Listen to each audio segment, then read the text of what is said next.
Hi everyone, welcome back to my channel.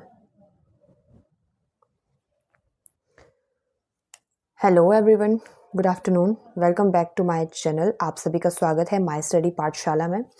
तो आज हम बात करेंगे बायोलॉजी की एक सीरीज़ के बारे में जो एजुकेशनल पॉइंट ऑफ व्यू से भी काफ़ी ज़्यादा इम्पॉर्टेंट है।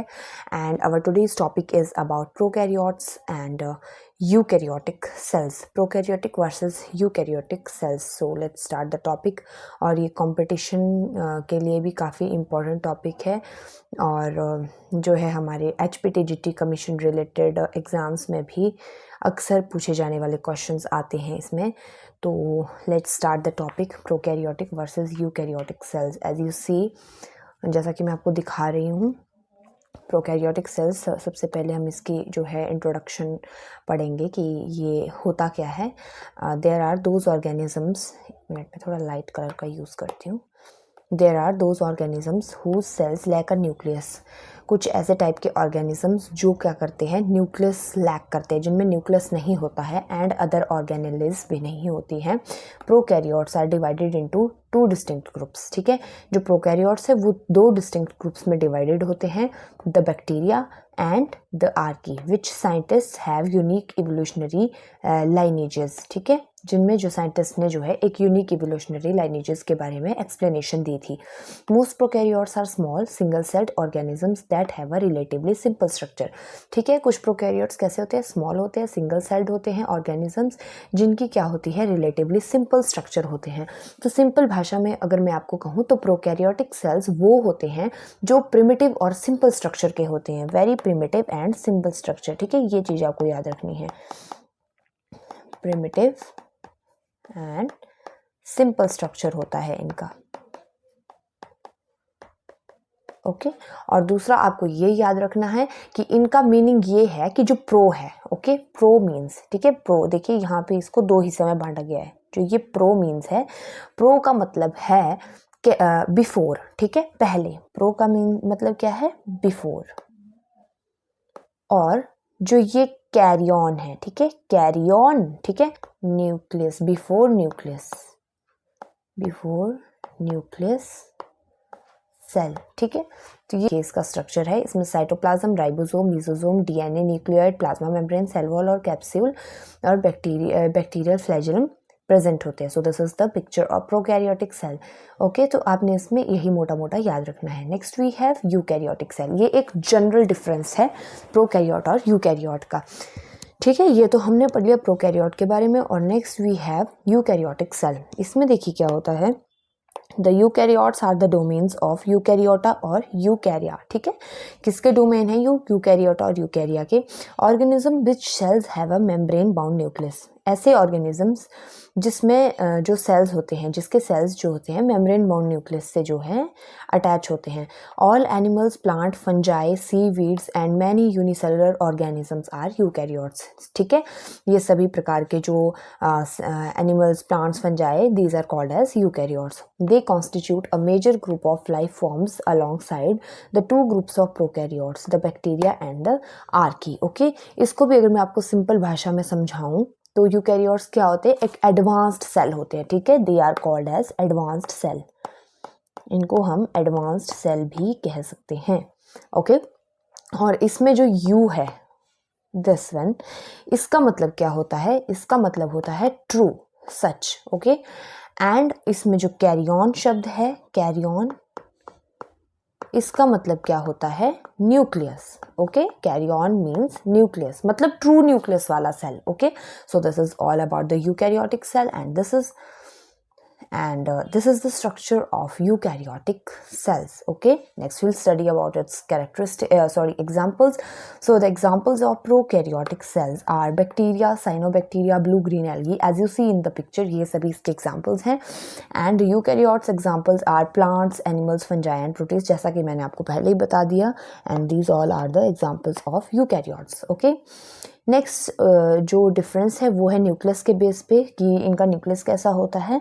तो देखिए न्यूक्लियस में क्या है, प्रोकैरियोट्स में क्या होता है, they do not have a true nucleus, ठीक है, इनमें ट्रू न्यूक्लियस नाम की कोई चीज़ नहीं होती है, और there genetic material is not enclose with in a membrane, क्योंकि उनका जो जेनेटिक मटेरियल होता है वो एनक्लोज नहीं होता है विद इन अ मेम्ब्रेन।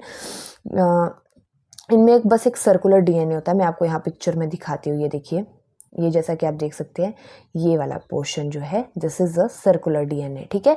ये इनमें क्या होता है, सर्कुलर डीएनए होता है जो क्या करता है, साइटोप्लाज्म में फ्रीली फ्लोट करता रहता है, this is cytoplasm, this region is called as cytoplasm.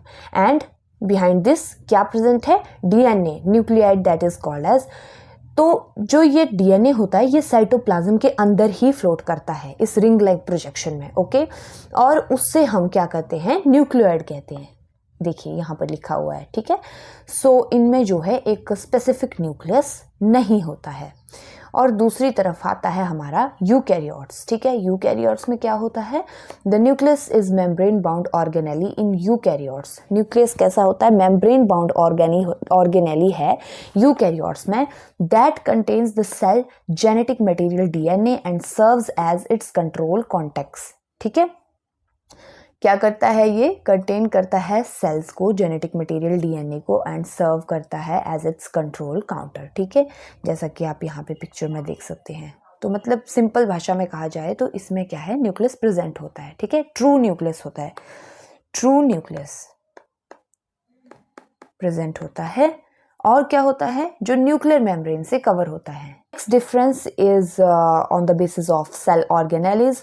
सो मैंने दोनों को डिफरेंशिएट किया है। First we have the prokaryotes, जैसा कि आप देख सकते हैं, lack membrane bound organelles. Prokaryotes में क्या होती हैं, मेम्ब्रेन बाउंड ऑर्गेनेलिज प्रेजेंट नहीं होती हैं, ठीक है, एब्सेंट होती हैं।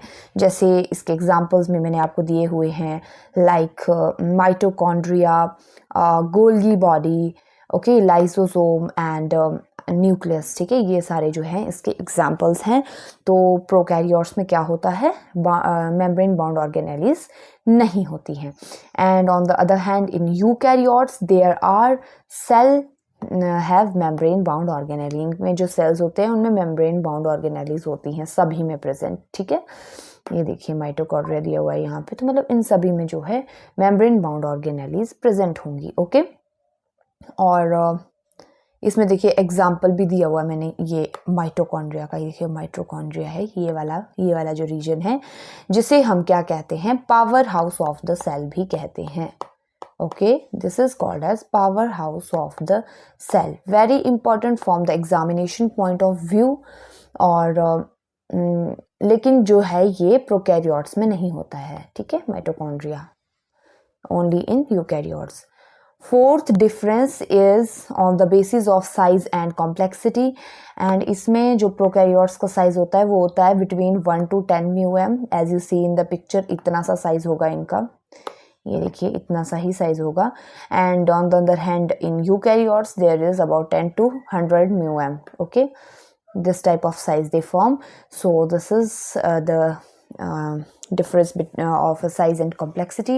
Next we have the difference on the basis of its cell division, and in this first we have prokaryotes. तो prokaryotes में देखिए कैसा होता है cell division, occurs through binary fission. Cell division इसमें बाइनरी फिजन के थ्रू होता है, a process where a single cell is divided into two identical daughter cells.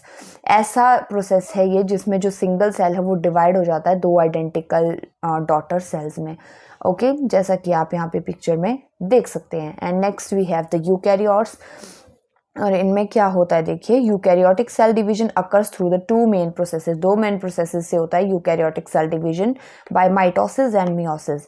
और उसमें भी कैसे होगा, माइटोसिस में होगा, is use for the growth, जो माइटोसिस है वो ग्रोथ के लिए यूज किया जाता है, ओके। यहाँ मैंने आपको पिक्चर में भी बताया, मैं आपके आगे दिखाती हूँ, ये देखिए यहाँ पे। तो जो माइटोसिस है वो ग्रोथ के लिए यूज किया जाता है, रिपेयर के लिए और एसेक्सुअल रिप्रोडक्शन के लिए, producing two identical daughter cells, ताकि वो दो आइडेंटिकल डॉटर सेल्स को प्रोड्यूस करे with the same number of chromosomes as the parent cell. While in meiosis, meiosis में क्या होता है, is use to create gametes, gametes को क्रिएट करने के लिए इसको यूज किया जाता है. This is for the growth, mitosis is for the growth and the meiosis is for creating gametes, sperm and egg cells. Okay, and resulting in 4 genetically different cells with half the number of chromosomes as the parent cell. So ये इनका जो है काम होता है और इसमें दोनों तरह के प्रोसेसेस होते हैं, mitosis and meiosis. Okay, next difference is on the basis of rhizome formation. Rhizomes prokaryotes में होते हैं 70s एंड यूकैरियोट्स में होते हैं 80s. Next we have the DNA structure. तो ये देखिए आप, प्रोकैरियोट्स में double stranded and circular DNA होता है. ओके, ये देखिए इस तरह का डीएनए स्ट्रक्चर होता है प्रोकैरियोट्स में. And in eukaryotes the DNA structure is linear double helix molecule, this type of, ठीक है, इस फॉर्म में होते हैं ये. सो this is all about today. और इसके बाद कुछ एक most important MCQ type questions हैं जो HPTGT कमीशन में भी पूछे जाते हैं. उसका लिंक मैंने डिस्क्रिप्शन में दे रखा है. वहाँ पे इस चैप्टर की समरी भी है और वो जो टॉप 5 मतलब कि इम्पॉर्टेंट क्वेश्चंस हैं HPTGT कमीशन रिलेटेड वो भी है. आप लिंक वहाँ से डाउनलोड कर सकते हैं डिस्क्रिप्शन से. So this is all for today. Next we will study another topic. और कुछ एक दिनों से वीडियोस नहीं आ रही थी क्योंकि मेरा जो माइक है वो ख़राब हो गया है actually. That's why I am recording this video from my mobile phone. और वो कनेक्ट नहीं हो पा रहा है आईपैड में, जिस वजह से मुझे काफ़ी दिक्कत आ रही है वीडियोस बनाने में. सो उसके लिए मैं माफ़ी चाहती हूँ. होप सो आपको ये वीडियो पसंद आई होगी और इसी तरह की इन्फॉर्मेटिव वीडियोस देखने के लिए आप माय स्टडी पाठशाला को लाइक शेयर सब्सक्राइब करना ना भूलें. Thank you.